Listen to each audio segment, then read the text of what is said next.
जो तेरा गुस्सा है ना।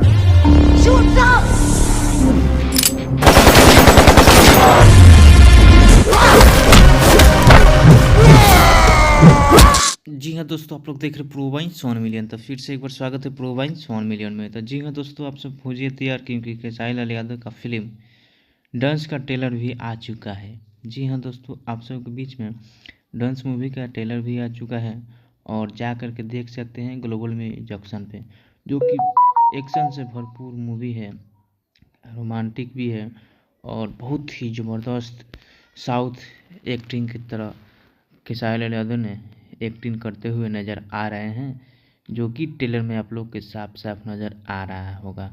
जो कि खेसारी लाल यादव का आज सुबह में 7 बजे रिलीज कर दिया गया है ट्रेलर को, जो कि आप सबके बीच में आधा घंटा के बीच में आप लोग ने 35,000 से ज़्यादा व्यू आदमी देख चुका है। और अपना प्यार आशीर्वाद ऐसा ही देते रहिए कि 10 मिलियन जल्द से जल्द एक दिन में हो जाए।